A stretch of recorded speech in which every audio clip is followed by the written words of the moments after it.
Il était qui ce monsieur avant? Chadari, c'était quoi sa fonction? C'est le secrétaire permanent du Avant. Voilà. Il est aussi candidat à l'élection présidentielle de 2018. Oh, bah, mais avant, moi, je pense... Avant, qu'est-ce qu'il était? Ministre de l'Intérieur? Oui. Non, mais c'est peut-être qui se fout de la charité. Hein. Il aurait fallu, alors quand je dis il aurait fallu, on n'est pas aux affaires, bien sûr, que de temps en temps, l'armée de la RDC oppose une résistance à l'armée de Kagame. Or, quand on regarde le terrain, ça ne se fait pas.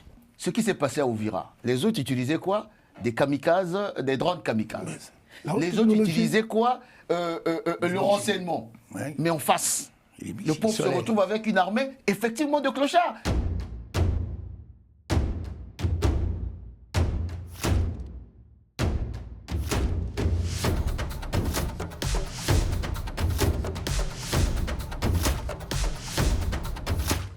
Bonsoir à tous, heureux de vous retrouver pour ce nouveau numéro en compagnie de nos chroniqueurs. À la une aujourd'hui, l'AFC M23 annonce son retrait d'Ouvira assorti de conditions. Le président Félix Tshisekedi crée la polémique après ses propos sur l'état de l'armée à son arrivée, lors de son arrivée au pouvoir. Et pour terminer, le numéro 2 du parti de Joseph Kabila a été arrêté. Que lui reproche-t-on? On en parle avec nos chroniqueurs. Guy Mafimba, bonsoir. Bonsoir Karine, merci, bonsoir. Maître Ben Luther, bonsoir. Bonsoir Carlyle. Bonsoir Lucien. Bonsoir, Carly. Bonsoir Armand. Bonsoir. Débutons avec ce qui fait l'actualité en ce moment, c'est l'annonce du retrait de l'AFC M23, je disais, assorti de conditions. Quand on écoute M. Kone Nanga, qui est le coordinateur du mouvement rebelle de l'AFC M23, il présente ce geste, je cite, comme une mesure unilatérale de renforcement de la confiance destinée, je cite, à soutenir les négociations de paix à Doha. Je me tourne vers vous, Lucien. Réaction? La réaction, c'est que, bon, à un moment donné, le M23 était obligé, sous la pression américaine, de franchir le Rubicon et de se retirer. Bien. La question... Vous parlez de pression, lui parle de mesures unilatérales. Alors, je crois pas, parce qu'il faut être sérieux. C'est pas le M23 qui décide seul de se retirer. D'accord, ils sont dans une situation qui leur est favorable face à l'armée du président Tshisekedi. Ils ne vont pas se retirer comme ça. Donc ils se sont retirés. Sûrement, il y a eu une pression internationale, à la fois de la part des États-Unis, qui sont les parrains de l'accord, bien entendu. Et puis, d'une certaine manière, c'est en se retirant... c'est une façon de dire, vous voyez, nous sommes tout à fait disponibles à discuter. Nous pouvons discuter. Si la discussion ne se fait pas, ce n'est pas de notre fait, c'est le fait du président Tshisekedi. Bon, ça c'est un fait. Mais moi, je vais très vite vous poser une question, Lucien. Pardonnez, je vais être encore un peu taquin comme d'habitude. Mais enfin, le M23 n'était pas à Washington. Non. Mais non, le M23... Donc pourquoi il se retire finalement? Alors, mais justement, c'est ça le problème. Il n'était pas à Washington et on a l'impression que c'est une espèce d'ovni, le M23. Pourquoi? Parce que quand on regarde les choses dans la façon de faire, le M23 n'était pas à la table de négociation, mais le M23 est sur le terrain. Donc il y a un problème. Alors, donc, le problème... la consigne du père. Oui, mais il y a le problème c'est que le M23, il y a M. Kagame. Ça, c'est la démonstration. Alors, ça, c'est la démonstration. Donc, à ce moment-là, il faut qu'il se retire, bien. Mais sauf que les problèmes restent entiers. On n'a pas fini. La guerre continue. On en parlera, effectivement, voilà. Parce qu'on n'a pas plus de détails sur l'annonce de ce retrait. Mais c'est quand même assez fort, Guy Mafimba, à ses propos. Il dit on se retire de façon unilatérale pour renforcer la confiance afin de soutenir les négociations de paix à Doha. Bon, vous savez, il faut d'abord avoir une pensée sur les 200 000... Congolais de la RDC qui sont en train de errer, de traverser du côté du Burundi, des morts et autres. Pourquoi? Parce que c'est la énième attaque, comportement de M. Paul Kagame. Mais en réalité, pour répondre à votre question, pour moi, le M23 n'existe pas. La preuve en est, le communiqué du M23 a été rédigé en anglais. Ça veut dire que ça a été rédigé dans un laboratoire à Kigali et on a demandé à M. Nanga de signer. Ils sont bilingues peut-être? Je découvre que le Congo était un pays bilingue. Voyez-vous, on en sourit, mais c'est pour montrer le côté cynique de Paul Kagame. Mais en réalité, en fait, nous sommes relativement à un tournant sur le plan diplomatique. Et nous avons eu à faire des émissions ici. J'ai eu à dire, attention, après la signature des accords, nous avons eu à dire, après la signature de ces accords-là, est-ce que M. Paul Kagame a pris conscience du fait que le curseur est parti de Kigali à Kinshasa? Je pense que nous y sommes. Je vais aller très vite. Regardez la réaction de la puissance qui a garanti en fait ces accords. Les États-Unis, dans la forme et le fond. Dans la forme, il y a eu Mike Waltz au Conseil de sécurité des Nations Unies, Christophe Landau, le secrétaire d'État américain, Marc Rubio, le patron du département d'État, Luc Tamlin, l'ambassadrice. Donc 4 autorités américaines qui sont montées au créneau. Je vais juste donner quelques éléments pour montrer l'espèce de bascule dans cette crise. Qu'est-ce que dit Mike Waltz au sein du Conseil de sécurité des Nations Unies, l'ambassadeur? Il dit quoi? Les États-Unis disposent d'informations complémentaires sur l'ampleur, la sophistication et la participation du Rwanda. C'est la première fois. Sophistication, participation du Rwanda. Il va plus loin.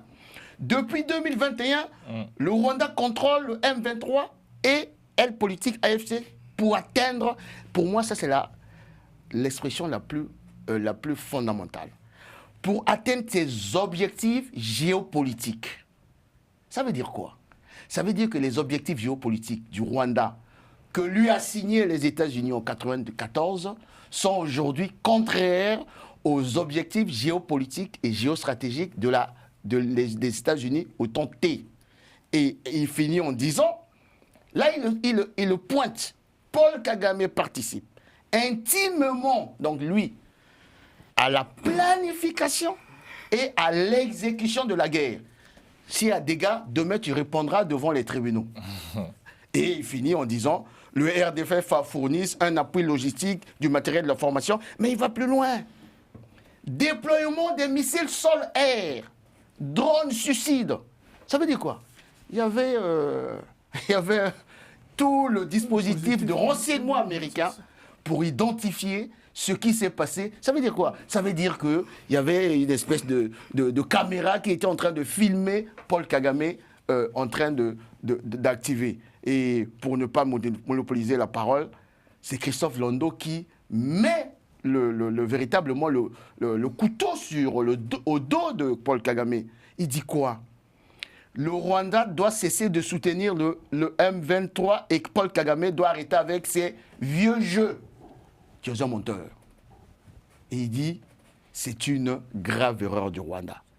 J'ai été lent, mais pour expliquer pour moi ce que c'est que cette espèce de bascule, de narratif de la puissance militaire et économique qu'est le Rwanda. Moi, je reste avec vous. Hein. Merci beaucoup pour tous ces éléments de langage que vous avez mis en avant. Mais je dirais, est-ce que l'aspect diplomatique empêche la résistance sur le terrain? Parce qu'on a vu une armée qui a déserté à Uvira. Qu'est-ce qui s'est passé? Comment on peut expliquer ça pour ceux qui nous suivent? J'ai deux lectures. Parce qu'il y avait au moins 15 000 militaires au Burundi. En face des 6 000 ou 5 000 militaires, parce que c'est l'armée rwandaise qui est rentrée. Le M23 n'existe pas, comme ils sont à la frontière. Ils se sont retirés.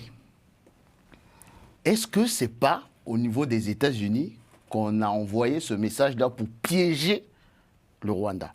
Mais je n'exclus pas, effectivement, bien entendu, le côté, comme qui dirait, d'une armée infiltrés et autres, parce qu'on a parlé on en reviendra. Oui. Mais je suis assez mitigé, parce que, quoi qu'on dise, aujourd'hui, pour moi, ça a été un gros piège qu'on a tendu à Kagame. Il est tombé dans ce piège. Parce que je précise que les frappes de l'armée congolaise se font aussi de manière... Les frappes aériennes se poursuivent dans les zones... Regardez, vraiment, je n'ai pas envie de monopoliser la parole. La RDC avait la possibilité de faire des attaques en profondeur. C'est-à-dire attaquer Kigali parce qu'ils ont des Sukhoi et autres. Ça allait être quoi? Un déclenchement véritablement d'une guerre régionale, comme il avait dit la dernière fois. Est-ce que ça allait favoriser la RDC ou le Rwanda? Ça serait plutôt le Rwanda. Parce que déjà, au niveau du Katanga et de Kalemie, ils avaient déjà introduit le Rwanda un certain nombre d'éléments. Donc, Bon, je reviendrai sur cet aspect-là un peu plus tard. Merci beaucoup. Maître Ben, notamment, je reste avec vous. Parlons d'un point de vue juridique. On peut mettre la 4 d'Uvira, si possible, parce que j'ai une question. Voilà, merci. Comment se fera ce retrait concrètement? Et je lisais ce matin un papier qui nous disait le l'FCM23 annonce son retrait d'Uvira. Uvira quoi? Ville ou de l'espace territorial? Alors, très rapidement, d'abord, je réponds rapidement à cette question, après je reviens un peu sur ce qui a été dit. C'est Uvira ville qui a été occupé, hein. C'est pas Uvira territorial, pas territoire, parce que c'est quand même vaste aussi, hein, c'est quand même vaste. S'il faut revenir un peu sur ce qui a été dit, et le doyen nous a adressé une très belle analyse, hein, sur ce que les Américains ont dit, hein, face à cette situation, face à l'occupation d'Uvira. Je rajouterais une chose que les Américains aussi ont ajouté, que la RDC avait le droit de se défendre. Avait le droit de se défendre. Donc, en langage diplomatique, et puis l'ambassadeur des États-Unis à l'ONU a proposé que le Conseil de sécurité puisse adopter une nouvelle résolution. Donc, dans cette résolution, on ne sait pas, peut-être la RDC, dans cette résolution, pourra demander l'appui militaire, hein, de ses partenaires, et peut-être les États-Unis pourront aussi intervenir militairement. Bon, là, c'est encore pour l'instant, c'est les non-dits. Donc là, c'est une stratégie assumée, ils ont refusé de se défendre. Alors, pour moi, ce n'est pas refuser de se défendre. Pourquoi? Parce que aujourd'hui, il faut voir, la RDC est dans une position assez délicate. Le M23, donc le Rwanda, qui envahit une grande ville comme Uvira, est-ce qu'il faut une riposte tout de suite? Si on fait riposte, eh bien, on met en danger la vie des populations civiles. Et je crois que le porte-parole du gouvernement, on avait même évoqué. Donc il faut jouer, puisque le président a dit qu'il privilégierait l'option diplomatique. C'est une stratégie de montrer au monde entier. Vous avez vu, on a signé les accords. Dès le lendemain, on envahit Uvira. Mais je ne riposte pas militairement. Ce n'est pas parce qu'on est faible, ça peut aussi s'expliquer. Mais c'est parce que je veux prendre le monde à témoin, et surtout le partenaire américain à témoin, pour dire que voilà, le Rwanda est en train de violer les accords. Et moi, je vais vous poser une question pour compléter, parce que c'est intéressant ce que vous dites. On sait très bien que le M23, c'est une coquille vide, hein, donc le Rwanda qui signe les accords et qui se permet d'aller conquérir Uvira.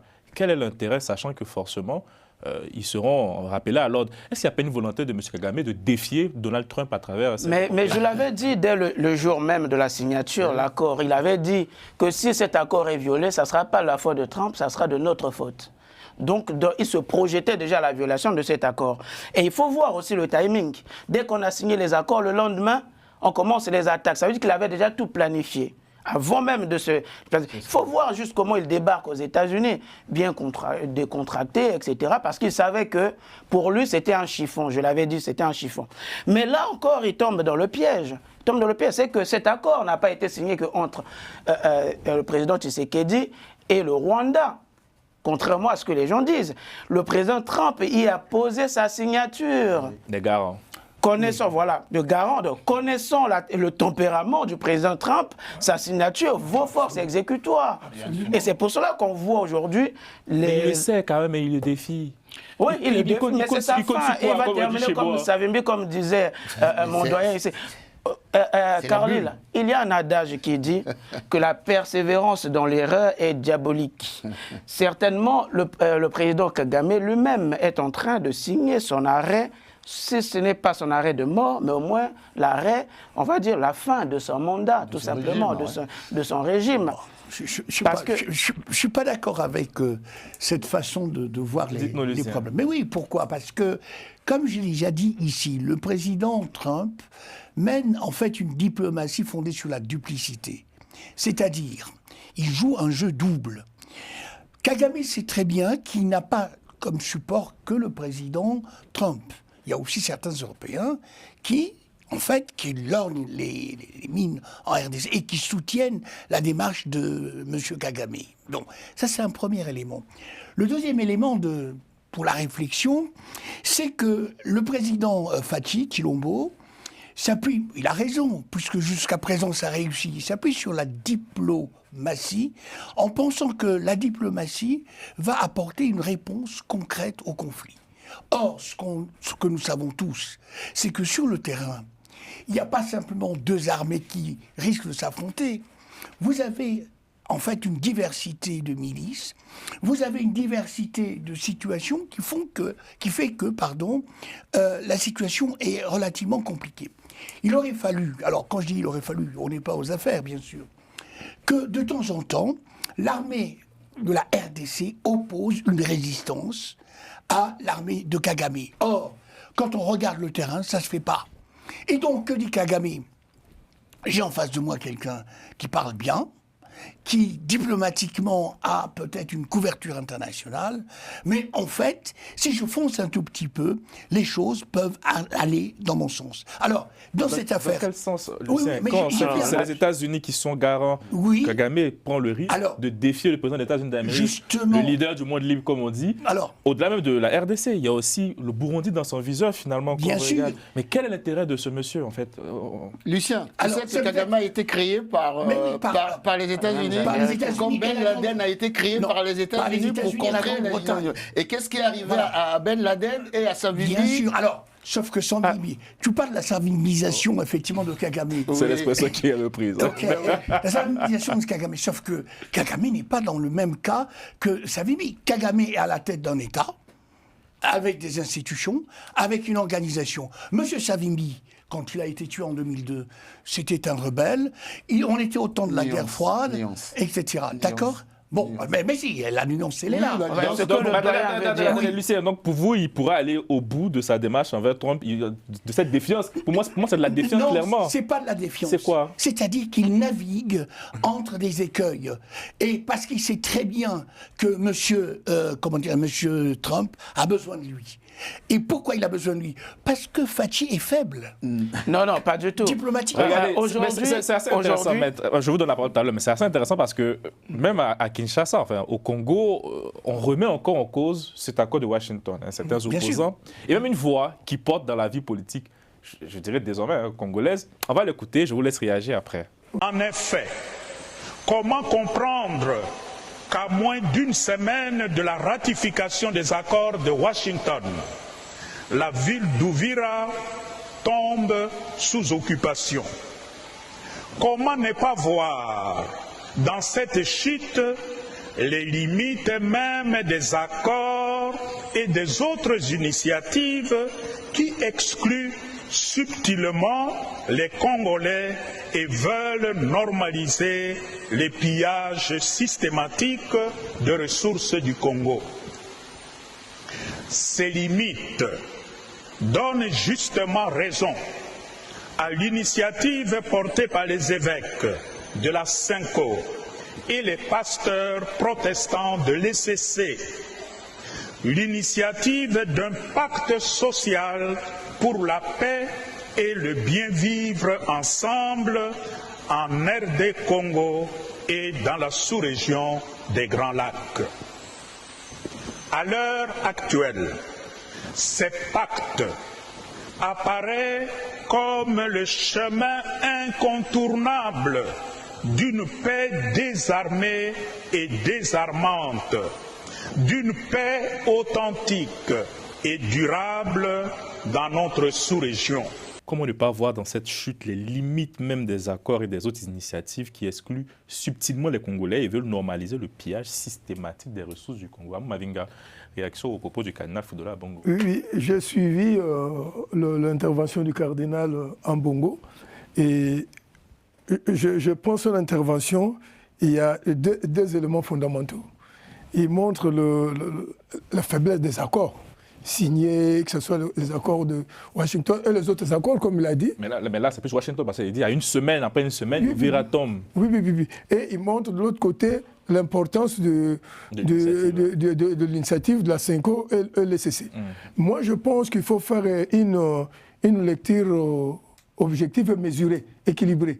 Parce que ces accords, aucun accord de paix n'est parfait. Mais moi, je suis de ceux qui pensent que l'accord de Washington autour du président Trump, si le peuple congolais, le côté congolais met beaucoup d'intelligence, nous avons quelque chose à gagner aussi dans cet accord de Washington. Surtout dans l'implication personnelle du président Trump. Nous l'avons vu avec l'occupation de l'Ouvira, comment il y a eu comme un lever de bouclier pour dire aux Rwandais et autres, attention, et nous n'acceptons pas ce que vous êtes en train de faire. Et c'est une originalité. Parce que depuis toujours, depuis plus de 20 ans, plus de 30 ans, Kagame a récidivé. Le Rwanda a récidivé en occupant, avec tout ce qu'il y a eu comme occupation et les populations déplacées, les États-Unis d'Amérique et les puissances occidentales. Mavinga, regardez ce qu'il dit. Il dit, on voit dans cet accord les limites. On voit dans la chute d'Ouvira, les limites de cet accord. Est-ce que vous analysez aussi cette chute-là comme les limites? Il n'est pas le seul, hein. Certains Congolais qui nous regardent aussi disent la même chose, mais disent, mais on allait signer et Ouvira tombe le lendemain. Est-ce que vous inscrivez dans l'analyse? Moi, je pense que dans ces accords, il faut voir aussi la mauvaise foi des acteurs qui ont signé. Parce que moi, je pense les accords dans le principe... Dans la chute d'Ouvira, c'est ce qu'il disait. Je le fais. Dans le principe, il faut prendre d'abord le principe juridique. Dans le principe, il y a des dispositions qui sont bonnes dans les accords pour les deux parties. C'était assez équilibré. Si maintenant une partie fait de manière volontaire, fait preuve d'une mauvaise foi, moi je pense qu'on peut récuser les accords, mais il faut plus récuser la personne qui a renié. Justement, c'est cette mauvaise foi qui n'est pas dénoncée par le cardinal Ambongo. Donc, il faut maintenant voir la mauvaise foi de Kagame qui a confondu les époques. C'est-à-dire que moi, je pense que le président Paul Kagame a confondu l'époque. Et donc, le prélat a fait une mauvaise analyse de la situation aujourd'hui. Oui. Bon, l'analyse que le prélat a fait, il y a une partie qu'il faut relativiser et il y a une partie qu'il faut, par rapport au pacte social, il y a des aspects. C'est pas l'objet. Moi, j'aimerais bien qu'on s'intéresse. Moi, je pense que, comme je l'ai dit, c'est à nous de mettre l'intelligence pour tirer profit de cet accord. Et il y a d'autre part, nous avons vu la mauvaise foi de Kagame, c'est à nous de tirer les leçons et de voir comment... Parce qu'en fait, au-delà même de l'initiative de la Cinco, sa sortie intervient après la chute d'Ouvira. Et c'est légitime de dire, effectivement, de marquer son incompréhension. Moi, ma question, c'est de savoir, est-ce que c'est la chute d'Ouvira et aussi, marque les limites de l'accord de Washington, enfin. Mais c'est ce que je voulais dire. Non, c'est un peu ça la question. Sinon, l'initiative de la Cinco, on en viendra, il n'y a pas de problème. Mais aujourd'hui, est-ce que le prélat ne fait pas une mauvaise analyse, comme disait le maître Ben Luther, en ne pointant pas du doigt le véritable responsable? Mais c'est ce que je viens de dire. Oui, moi, je dis ceci, je vais vous donner la parole. C'est-à-dire qu'il y a les accords, comme je l'ai dit, les accords, il n'y a aucun accord parfait. Mais l'accord équilibré, et nous pouvons tirer nous-mêmes profit de cet accord. Mais comme nous avons compris maintenant qu'il y a un acteur qui est de mauvaise foi. C'est pas nouveau, hein. Mauvaise foi depuis le début. Hein. Mais vraiment, très rapidement. Et que maintenant, il y a l'implication des États d'Amérique, mais nous allons voir maintenant quelle sera maintenant l'implication quelle sera l'intelligence congolaise par rapport à cette mauvaise foi. Mais non, tous les acteurs ne sont pas autour de la table. On a deux pays, or on sait très bien que sur le terrain, vous avez des milices, vous avez des mouvements terroristes qui... Mais Lucien, c'est des cas différents, je crois. Justement, c'est deux États. Oui, c'est deux États. C'est plus Luanda qui s'est transporté à Washington. Il faudrait justement grouper les deux, mais c'est ça. Bon, voilà, ça c'est une proposition aussi. Pourquoi pas? Il faudrait grouper les deux, c'est pour ça. C'est pour ça que ça pose des problèmes. Il faudrait les deux, relier les deux. Et Kagame en profite justement. C'est pour ça que j'ai dit tout à l'heure que moi j'ai du mal à comprendre. Il faut les deux. Mais ça s'entend dans les éléments de langage de Nanga quand il dit qu'on serait type pour se tenir Doha. Mais Doha, on est où aujourd'hui à Doha? Au sujet d'abord du cardinal Ambongo, non, soyons sérieux. Ambongo aujourd'hui, à travers cette sortie, vient de démontrer de A à Z que c'est un allié objectif de la balkanisation. Là, je suis sérieux, franchement, de la balkanisation. Voilà un homme de Dieu. Moi, j'ai commencé l'émission en disant quoi? En pensant d'abord aux gens qui sont en train de se déplacer, là. Même pas un mot sur les morts. Tout ce qui l'intéresse, c'est commencer à décrypter les accords. Donc il est devenu un homme, un cardinal qui a enlevé Ni sa sur les soutane. déplacés. Et il faudrait qu'il assume. Mais il oublie une chose. Le politique lui dira, lorsqu'on signe des accords, on regarde le garant. Celui qui a violé, qu'est-ce que pense le garant? Le garant a dit quoi? Je vous donne une journée, vous déguerpissez. Celui qui a violé a fait? Il a déguerpi. Ça veut dire que... De façon unilatérale, comme disent. Oui. Il ne peut pas dire le contraire. Bien sûr. Mais il ne peut pas dire le Et puis, mais la contraire. question qu'on doit se poser, est-ce qu'éventuellement, c'est pour ça que je parlais de quel est l'intérêt de M. Kagame d'occuper Uvira, sachant qu'il allait subir un Mais rappel à parce l'ordre. que- oui. Et donc, est-ce que dans la stratégie, il ne voulait pas à la fois occuper la ville et se retirer dans la foulée? Non. Enfin, je pose la question comme ça. Je réponds, Karine. Je réponds en 2 mots. Lorsqu'il est arrivé, qu'est-ce qu'il a fait, Kagame? Kagame est d'abord parti voir ses amis. Parce que comment fonctionne le département d'État, la politique étrangère des États-Unis? C'est la politique des lobbyistes. Là, c'est le politique qui vous parle. Vous avez des ambitions dans votre pays. Il y a les lobbyistes qui vont venir. Mettez-moi 500 000, mettez-moi ceci, je vais travailler pour vous. Et c'est ce qu'il a voulu faire. Mais la difficulté de Kagame, c'est quoi? Il n'a pas compris que le monde a changé. Absolument. Que le curseur Il ne a valait changé. Que comme a dit, les objectifs géopolitiques de Kigali ne sont plus en harmonie avec les objectifs géopolitiques et géostratégiques. Je parle peut-être avec des termes techniques. Tout simplement, pour les États-Unis, nous devons faire du business. Mais le réservoir stratégique, c'est la RDC. Monsieur Kagame, vous avez, à travers le 2e accord de la coopération régionale, on va vous intégrer dans ce business-là. Ma condition, qu'on puisse pacifier. Comme il n'a pas voulu l'entendre, il va finir comme les autres. Donc, pour moi, Cardinal Ambongo est l'allié objectif. Lorsqu'il n'arrive même pas, et Maître le disait tout à l'heure, il va prendre la parole, de désigner l'agresseur. Mais attendez, il y a un souci pour un homme de Dieu. Il y a un gros souci. Il se pose une question qui peut être légitime, mais comment comprendre qu'à moins d'une semaine, la ratification des accords de Mais Washington, la vie du il a testé. Comme tout bon dictateur, parce que c'est un dictateur. Le cardinal Ambongo? Non. Ah ouais, j'avais peur.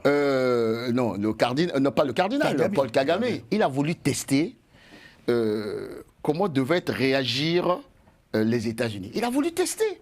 Et ce n'est que légitime. En voulant tester, il a eu la réaction qu'il faut, c'est-à-dire en le désignant véritable. Il a voulu tester. À travers certainement les lobbyistes qui lui ont dit non, t'inquiète pas. Nous sommes là derrière. On va faire en sorte que cette affaire-là... Et n'oubliez pas une chose. En voulant tester, il a commis une grosse erreur. Trump est à mi-mandat, là. Il a besoin de dire aux Américains, il a commencé déjà à le dire, que voilà, j'ai pacifié ici, j'ai pacifié là, j'ai pacifié là. Et il a oublié que ce monsieur est imprévisible. Et enfin, il a oublié que la doctrine diplomatique de Trump, c'est quoi? La diplomatie transactionnelle et la diplomatie coercitive. Les deux marchent ensemble. Écoutez, il y a une guerre entre l'Iran et Israël. Il dit à l'Iran, il faut arrêter, vous ne voulez pas. Il n'a pas besoin de demander à qui que ce soit. Il est parti, il a bombardé. La guerre est finie, entre guillemets. Celui qui a gagné, il s'en fout. Passez-moi le terme. La dernière fois, j'étais en train de regretter le multilatéralisme qui est en train de quasiment de disparaître. Parce qu'il y a une seule grande puissance. Si c'est pour l'intérêt aujourd'hui de la RDC, mais demain ça peut être au détriment d'un autre pays et c'est pas bon pour le monde. Mais là on est en l'occurrence sur le cas de la RDC et je pense que la stratégie de la diplomatique, de l'offensive diplomatique de Félix Tshisekedi est presque gagnante. Que Trump envoie les troupes sur le terrain pour régler le problème Pas une fois pareil. pour toutes. Je te réponds à une chose. Vous savez, Moi, je pense sincèrement, peut-être que je me trompais, hein, mais je me dis, à mon humble avis, et quand je regarde sa déclaration de ce week-end, lorsqu'il dit ils sont venus me demander pardon de régler la paix en échange des minerais, je me dis ce monsieur-là ne s'intéresse pas vraiment à ce conflit dans le fond, et que c'est plus son administration qui essaie de rattraper un peu les murs. Karine, Parce est-ce que qu'en vous fait, ça savez permettra de demander est-ce vous que savez Trump que- est vraiment un véritable garant est-ce que pour vous la savez paix? que la RDC et le JSA ont signé un mémo en matière de sécurité et de défense, un partenariat stratégique global. La RDC est le seul pays en Afrique à avoir signé. Non, après, je parle pas les États, ok, mais je me dis lui-même en termes de Donald Trump, personne, je ne pense pas qu'il ait des connaissances géopolitiques assez fines pour comprendre les enjeux que ce Il a des conseillers. Ouais, et puis, attention, le département d'État américain, comme on dit en matière de doctrine, en matière de politique étrangère, c'est pas lui en tant que tel. Lui donne une orientation et les autres mettre en musique. Allez-y. Mais je pense que c'est plutôt plus ce côté transactionnel qui l'intéresse. C'est plus l'homme d'affaires qui... Moi, j'aimerais m'asseoir sur... J'aimerais revenir sur les déclarations du... J'aimerais qu'on parle après d'autres choses. Allez-y. Oui, très rapidement. Il faut d'abord rappeler que les CC et la Cinco avaient déjà mangé la part de Kagame, puisqu'ils ont été soutenus par le Rwanda, et c'est eux-mêmes qui l'ont déclaré, même si on peut changer de version, etc. Deuxièmement, quand il y a eu les déclarations de principe aux États-Unis, ils se sont levés pour dire, ils ont fait une déclaration, l'église La Cinco, que ces déclarations de principe reprennent en quelque sorte des grandes lignes de leur pacte, du pacte qu'ils avaient proposé. Aujourd'hui, c'est lui maintenant qui conteste ces accords. Deuxième point. Troisième point, ils parlent de leur document de dialogue. Mais aujourd'hui, on voit très clairement, parce que quand on a suivi les déclarations des Américains après l'occupation d'Ovira, les Américains ne s'adressaient pas au M23, ni à l'AFC, s'adressaient au Rwanda, que le Rwanda retire ses troupes. Comme la F-16, voilà. L'AFC s'adressait à Doha, pas... Voilà, et directement, immédiatement, c'est quoi? C'est l'AFC et le M23 qui prennent la décision, donc de façon, entre guillemets, unilatérale, de retirer leurs troupes, alors que les déclarations des Américains ne s'adressaient pas à eux. Donc ça montre déjà un lien. Ça montre déjà un lien. Mais la Cinco, dans cette histoire, nous propose un dialogue. Très bien. Mais le dialogue avec qui, en fait? Ça ne serait donc pas un dialogue congolo-congolais, ça serait un dialogue congolo-rwandais. Puisque, véritablement, les acteurs en présence font le job du Rwanda, en fait. Font le job du Rwanda. Et c'est ce que le cardinal ne veut pas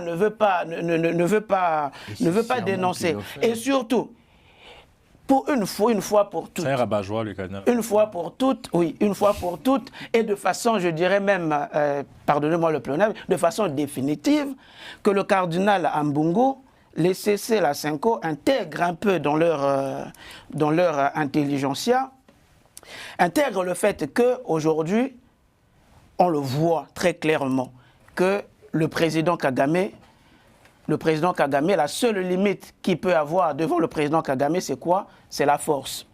C'est la force. Puisqu'on a vu, il aurait fallu juste que les États-Unis fassent une déclaration pour que le président Kagame se retire. Donc, le dialogue bidon que la Cinco propose ne va jamais résoudre le problème. Vous voyez? Donc, la Cinco, je vais pas reprendre ma caricature de la dernière fois, c'est le fils qui reprend la parole du père rwandais.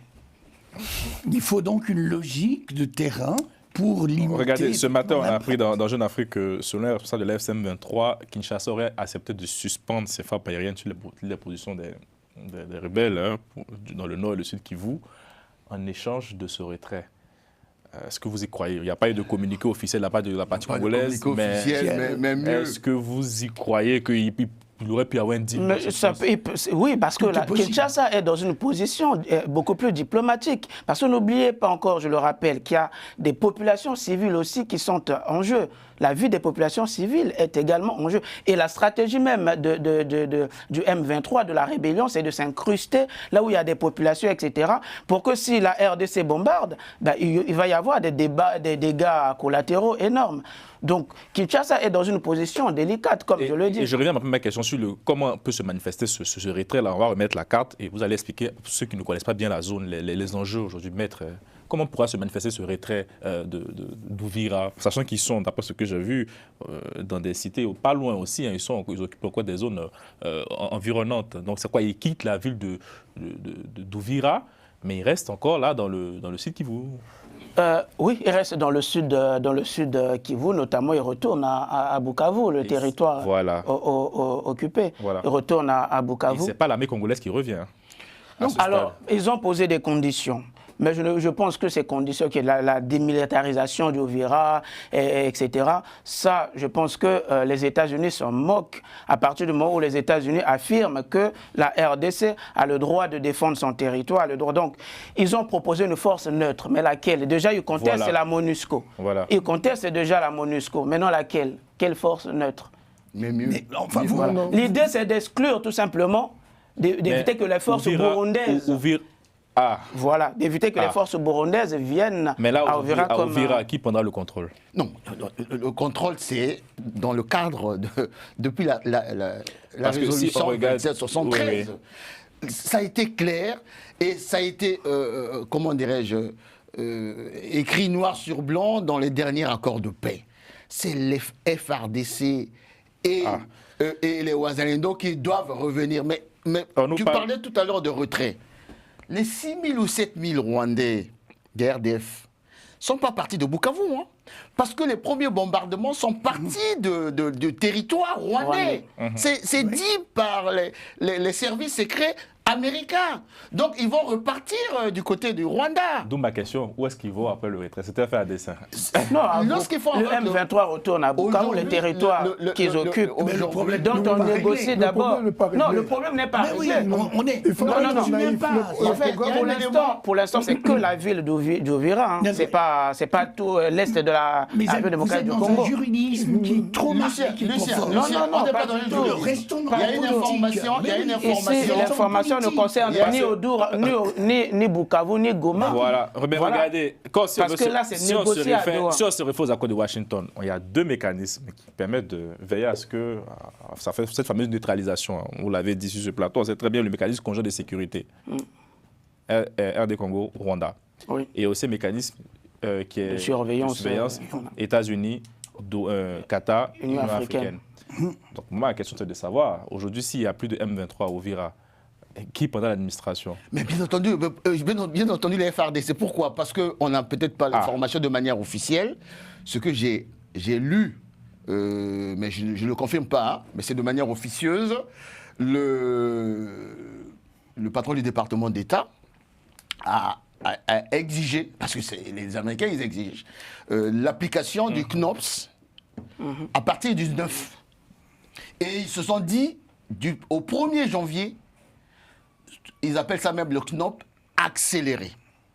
Mais, mes chers amis, on a l'impression qu'on est en train de surestimer Kagame.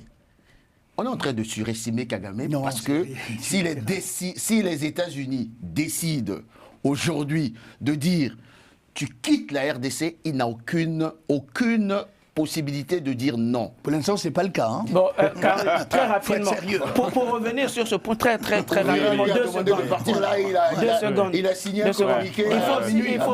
Il faut aussi se rappeler que dans cet accord entre la RDC et le Rwanda, l'accord de Washington, il est précisé que le retour de l'autorité de l'État sur les territoires notamment occupés. Donc aujourd'hui, si ces forces se retirent d'Uvira, l'autorité de l'État revient, c'est-à-dire que les autorités qui sont légalement établies, ils vont revenir. On suivra ça de très près. J'aimerais qu'on réalise rapidement à une actualité pour moi qui m'intéresse. Vous aurez la parole, mon doyen.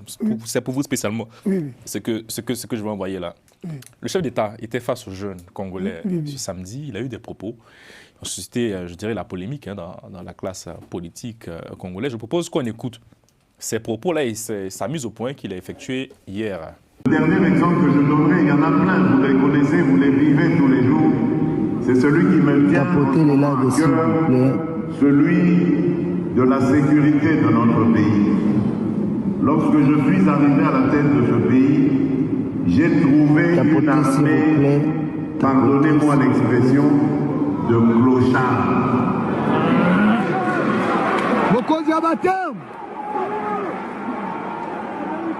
Je vous le dis très sincèrement, j'avais une admiration sans faille pour nos militaires, mais les militaires de troupes. Parce que ces gens, on les envoyait au combat sans ration, sans solde, sans munitions, sans encadrement, et on leur demandait de faire des miracles. Et il leur est arrivé de faire des miracles.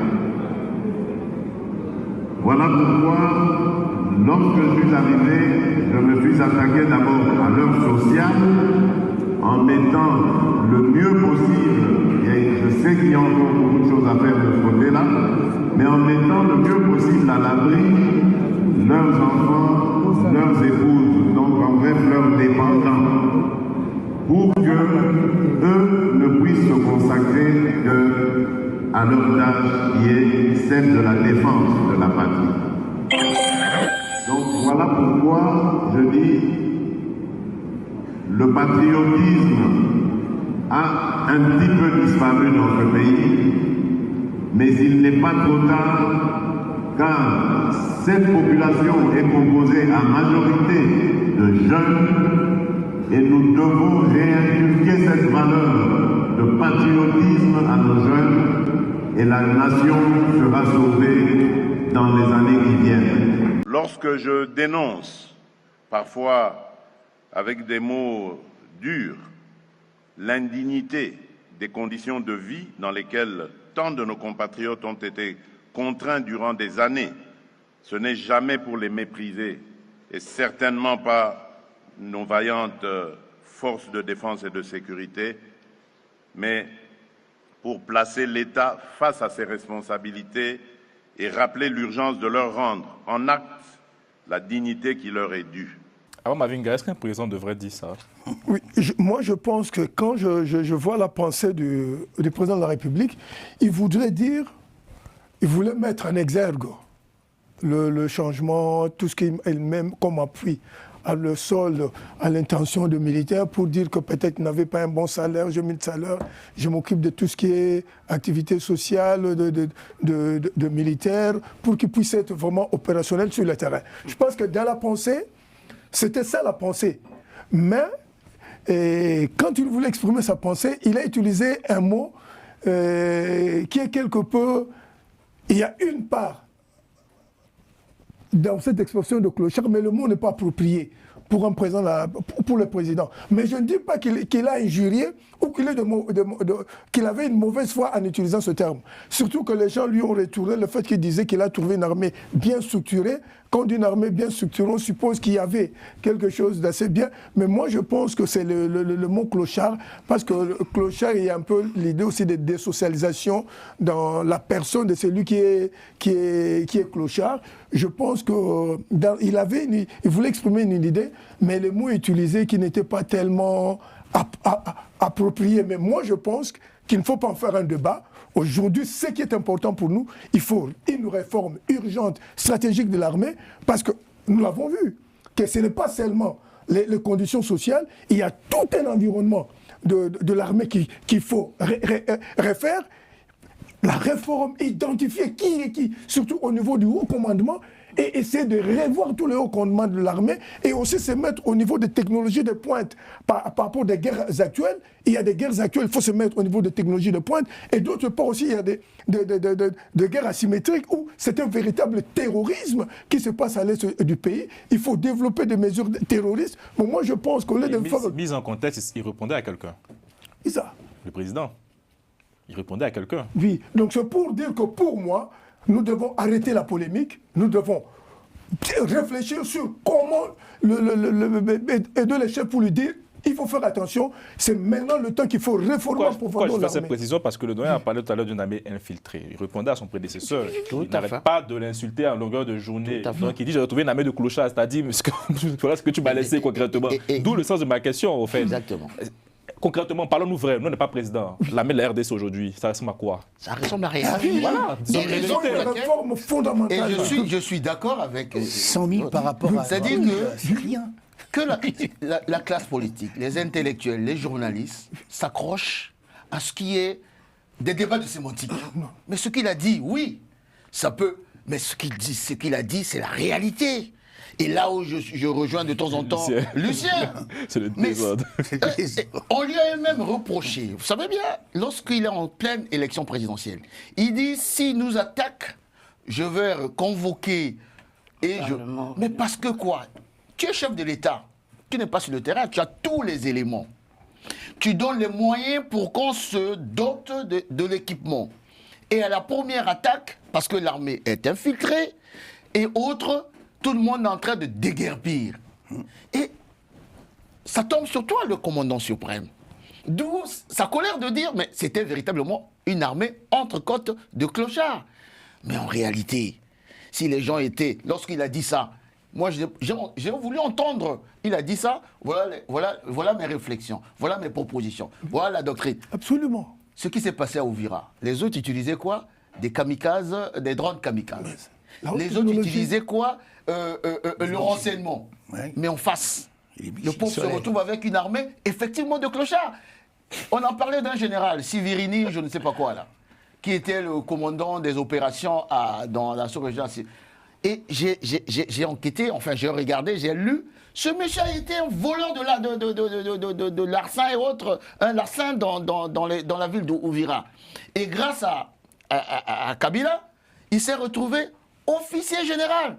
Souvenez-vous, lorsque j'ai dit la dernière fois, j'ai dit, ben, 6 mois passés en Chine, Joseph Kabila est devenu officier général. Il y a des gens qui me l'ont critiqué. Mais voilà la réalité de Joseph Kabila. Donc ses amis officiers généraux, c'était généralement des gens... Le récit d'une armée infiltrée, mon doyen, oui. Moi je l'entends. Hein. Mais si on part vers ce fameux dialogue congolo-congolais de la plus haute intelligence, est-ce qu'on n'est pas en train de perpétuer cette clochartisation de l'armée congolaise? Parce que finalement, oui, c'est le projet. Cette armée n'est pas destinée à rester infiltrée à vie. Parce qu'en dehors de l'infiltration de l'armée, même au niveau des hommes politiques, celui qui est en prison, là, pas mal d'hommes politiques travaillaient pour le Rwanda. Ça, tu le sais au moins. Donc l'infiltration était... Et c'est ça qui a fait la force de Kagame pendant 30 ans. Il a infiltré l'armée, il a infiltré la classe politique et il a pris en otage un pays pendant 30 ans. Le pays de Lumumba, s'il vous plaît. Allez-y. Oui, moi je comprends totalement les déclarations du président de la République. Vous savez que les mots ont un sens. Le mot est un sens. Parce qu'il a utilisé le terme clochard, que les gens pensent que voilà, c'est un terme, je ne sais pas comment, etc. C'est péjoratif. Non, pas du tout. Pas du tout. Pourquoi? D'ailleurs, on lui oppose le fait, le doyen l'a dit, que quand il est arrivé au pouvoir, il a fait une déclaration comme quoi il a trouvé une armée structurée. Oui, l'armée était structurée, il y avait un chef d'état-major, il y avait des commandements, il y avait etc. Oui, l'armée est structurée. Mais le fond, c'était quoi? De quoi? Et il le dit, il explique pourquoi il traite aujourd'hui cette armée d'armée de clochards. Pourquoi? Parce que les militaires vivaient dans des conditions indignes. Et c'est cette armée que Kabila a construite pendant 18 ans. Pourquoi? Parce qu'il fallait faire en sorte que le militaire ait faim, d'accord? Qu'il ait faim. Pourquoi? Pour se faire corrompre facilement par le Rwanda. Et c'est ce qu'on voit aujourd'hui. Quand on est là en responsabilité depuis de nombreuses années, Merci, quand on est le chef suprême des oui, armées, mais nombreuses années, combien d'années? Combien d'années? L'armée, on ne réforme pas une armée infiltrée en 7 ans. D'où ma question de savoir finalement, est-ce qu'on pourra mettre fin à cette infiltration de l'armée congolaise? Ceux qui nous regardent aujourd'hui se demandent, se posent la question. Après, ce n'était pas le cas d'Idouane, donc vous avez parlé d'exercer sa doctrine militaire. Je pense pas qu'il y ait eu le temps face aux jeunes de le faire. Mais c'est une inquiétude aujourd'hui qui remonte. Et les Congolais qui nous regardent, notamment à l'Est, ils se disent, mais on part vers ça. Parce que ce fameux dialogue congolo-congolais avec le M23... C'est pour perpétrer les actions du Rwanda, tout simplement, ce dialogue-là, ce que la Senko propose. Une armée mixte encore. Et l'idée, c'est quoi? Finalement, est-ce que, il n'est pas le même responsable? Soyons un peu honnêtes aussi avec nous-mêmes. Quand on dit le premier mandat de Tshisekedi, il passe 3 ans avec le fameux FCC Cash. Il n'a pas la majorité à l'Assemblée. Les premiers ministres sont issus de la majorité créée par Kabila. Il a 2 ans.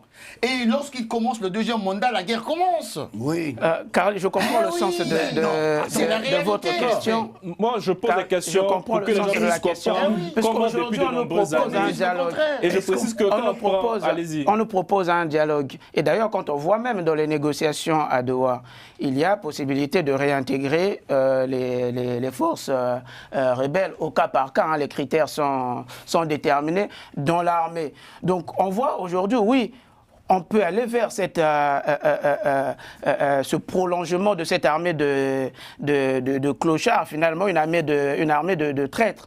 Et c'est pour cela que, s'il le dit aujourd'hui le président, parce qu'il faut comprendre les termes aussi politiques, je ne fais pas de la politique, mais je pense que je suis entouré ici du doyen, de mes doyens ici, j'apprends beaucoup. Quand il dit cela, c'est quoi? Il fait là en fait une espèce d'alerte tout simplement pour dire que attention, même si aujourd'hui on signe, même s'il y a des dialogues, etc., faites attention. Le doyen a parlé de l'identification dans la réforme en fait. Faites attention avec des gens à qui on va intégrer dans l'armée, parce que c'est plus ce que je veux voir. C'est plus ce que je vois, c'est ça ce qu'il est en train de dire. Tout ce qui est mixage et tout ce qui est... Et aujourd'hui, il y a un déménagement qui se fait au sein de l'armée. Il va y avoir des nominations. De nouvelles nominations. C'est qu'il est parfaitement conscient de cette situation. On a vu parfois dans les provinces frappées par l'état de siège, etc., où il a la main pour nommer les gouverneurs militaires. On voit aujourd'hui un homme X, après il enlève, il nomme un autre, etc. Vous voyez? Parce qu'il a parfaitement conscient de cela et le doyen a plaidé en faveur d'une refonte fondamentale de l'armée. Je pense qu'on partage. On espère qu'elle arrivera cette refonte parce que elle est déjà en cours. Elle est déjà en cours. Je pense qu'elle est déjà en cours parce que lorsque on voit, ne serait-ce que le chapitre budgétaire qui est consacré à l'armée, et 30%, ça veut dire qu'il y a une volonté politique. Ils avaient 100 $, maintenant tu sais que dit leur donne 500 € quand même, 500 $. A trahi le président Tshisekedi. Ah bon? Alors, donne-moi un exemple de trahison. Justement, le deal avec Caméré. C'est pas la trahison, ça? Non. Bon, ça, je ne sais pas si ça a quelque chose à voir avec l'armée. Revenons, on va terminer, il nous reste 10 minutes, on va terminer. On va terminer avec... Le deal avait eu lieu sans avoir compris les enjeux actuels. Du numéro 2 du parti de Joseph Kabila. La politique n'est pas un deal. Emmanuel Ramazani Shadari, arrêté ce 16 décembre, le vice-président du parti. Obem Minakou dénonce, je cite, des méthodes qui fragilisent davantage la cohésion nationale et appelle à la relaxe de son camarade politique. Noé Mavinga, comment lisez-vous cette séquence juridico-politique qui s'ouvre? Comme nous le disons, aujourd'hui, il faut analyser la situation, la crise actuelle, où nous en sommes aujourd'hui. Moi, je pense que ce qui est important aujourd'hui, c'est la cohésion et l'unité nationale. Il faut que nous créions les conditions pour que nous nous mettions ensemble pour faire face à l'ennemi. Donc, ensemble, nous allons vaincre nos ennemis, mais divisés, nous allons perdre le combat. Quand bien même nous pensons que les États-Unis d'Amérique sont avec nous. Donc il faut veiller à la cohésion, à l'unité nationale. Et donc moi je suis de ceux qui sont d'avis, s'il y a des faits graves de justice, faits graves, qu'on remette les gens à la disposition, la justice. Et en plus aussi, que ça ne soit pas, comme le disons toujours, la justice de prélèvement des échantillons. Une bonne justice juste. Mais pour l'instant, pour question de cohésion et autres, moi je pense que ce n'est pas le moment d'arrêter des opposants politiques et de les mettre en prison. Moi, je plaide pour la libération de tous les prisonniers. Est-ce que vous connaissez les motifs de Mais c'est ça que je viens de dire. Je viens de dire. Si ce sont des fautes graves qui nécessitent la justice, qu'ils soient mis à la disposition de la justice. Mais si ce sont de faits pour de propos contradictoires, là, je demande, il faut qu'on puisse relaxer tous ceux qui sont arrêtés pour des faits d'opinion ou de prise de position contraire à la position du pouvoir. Mais moi, je pense que nous aurons des éclairages. Mais les méthodes aussi. Quand quelqu'un commet une faute, il ne faut pas venir l'enlever. Il faut le convoquer. Il était arrêté ou enlevé? Non, mais d'après le témoignage de sa femme, on nous relate qu'il y a eu une perquisition. On est venu d'après le témoignage de sa femme et la famille qui a vécu. Alors, non, je n'ai pas plus d'infos, c'est pour ça qu'il faut jouer sur la prudence. Parce que c'est très simple. On peut, sur l'émotion, dire que voilà, il a été enlevé, etc. Moi, vous avez parlé que son arrestation fragilise la cohésion nationale. Moi, c'est son... Oui, mais je me pose juste une question. C'est Obem Minakou qui l'a dit. Est-ce que sont-ils déjà, eux, favorables pour cette cohésion nationale lorsqu'ils vont créer un mouvement Sauvons le Congo? Sauvons le Congo, un mouvement dont on sait que c'est un mouvement dont l'objectif est de renforcer la balkanisation de la RDC. Est-ce qu'ils sont pour la cohésion nationale lorsqu'ils sont incapables de pointer du doigt le Rwanda, l'agresseur, le Rwanda? Vous voyez? Donc ça, c'est que du pipeau. C'est pas, voilà. Il a été arrêté, certainement qu'il y a des raisons. On attend. On joue encore sur la prudence, mais c'est pas intelligent de faire des déclarations. Il faut mettre balle à terre, comme on dit en Côte d'Ivoire. S'il a commis... Est-ce que vous ne pensez pas la même chose? La crise aujourd'hui n'empêche pas à ce que l'état de droit fonctionne. La crise aujourd'hui n'empêche pas à ce que la justice fonctionne. Donc s'il y a des soupçons, on peut vous arrêter. On vous entend, si des faits, il y a des indices concordants qui vous sont reprochés, on vous arrête, on vous défère, sinon on vous libère. Est-ce que tous les Kabylies sont-ils des ennemis Tous les Kabylies sont-ils des ennemis de la République aujourd'hui? Ben non, c'est une question cache. Non, ça dépend des positions qu'ils prennent. Bien sûr. Non, à ce sujet, j'irais même plus loin. J'ai comme l'impression que, et c'est ce que je vois, une ambiance d'un pays qui est en guerre, c'est pas une ambiance d'un pays qui est en guerre. Voilà, ça danse. Ça joue. C'est ce que je dis, c'est pas normal. Raison pour laquelle je dis, je veux arriver sur le cas Chadari. Dernièrement, c'est Safou, Daniel Safou, ancien député, qui a rejoint le M23. Qui se retrouve au M23 là-bas. Non, lui, il a dit sauvons le Congo, pas le M23.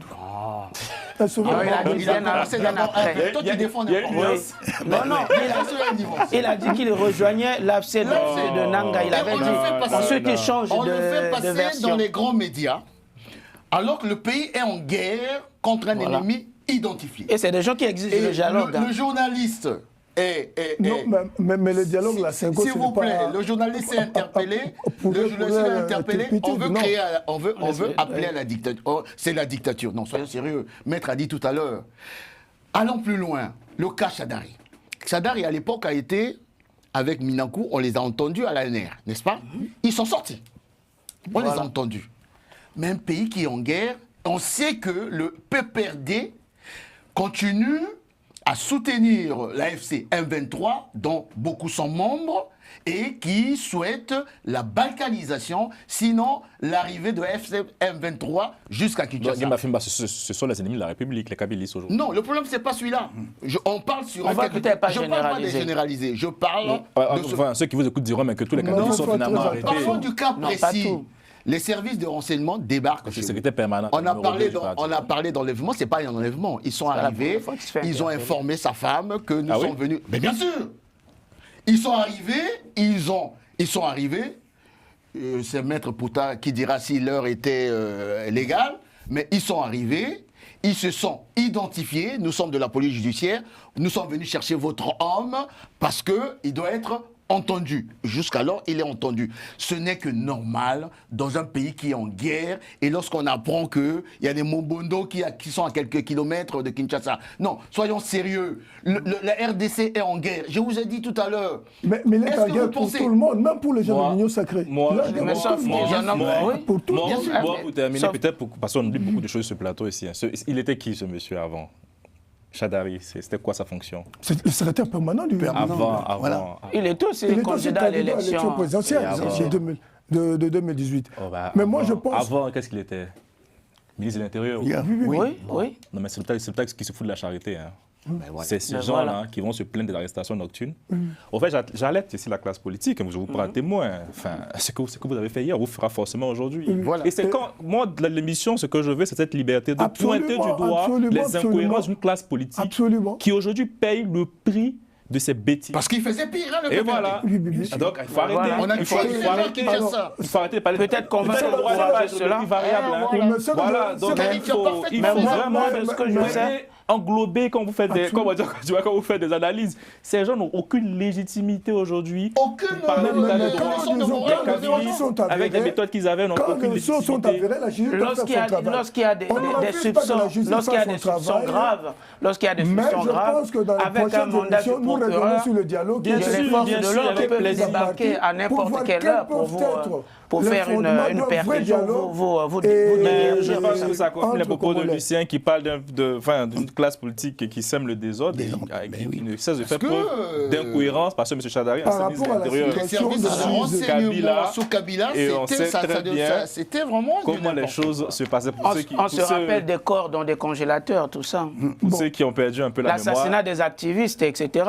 Les droits de l'homme, etc. Et au siège de l'UDBS où on a tué, brûlé des sympathisants. Voilà. Ça, c'est des choses qui Et c'est le ministre de l'Intérieur. Faites attention à ce que vous faites parce que demain aussi, vous pouvez être aussi Vous allez être de l'autre côté de la classe Mais politique. nous avons besoin d'une bonne justice pour tout le monde. Oui, mais c'est ça. Ça relève de l'autorité. Aujourd'hui, c'est Chadari, demain, ça va être quelqu'un d'autre. Non, mais en fait, ce que je dis, c'est très intéressant. Je dis qu'ils étaient à la stabilité hier, ils n'ont jamais cru qu'ils allaient aujourd'hui être victimes de ces mêmes procédés. On ne pense Donc, c'est une leçon pour la classe politique, même actuelle, la majorité. Faisons preuve d'humilité parce qu'on ne sait pas demain. Cela est valable partout en Afrique. Surtout quand on dit cohésion nationale, cohésion nationale, de qui se moque-t-on? Ils sont en train de nous traquer. On reviendra sur le dialogue qui a été présenté. Merci beaucoup, messieurs. Merci. Merci aux Congolais qui nous suivent de plus en plus nombreux. Merci pour vos nombreux messages. Ça fait plaisir. Quand vous partagez nos vidéos là, sur vos TikTok et autres, mettez nos liens. Ça permet aussi de faire vivre la chaîne. Droit de la propriété intellectuelle. À Romain Clicquot de Main, à Moustapha Kanté, qui était à la réalisation de cette émission. Et puis bonne soirée à vous.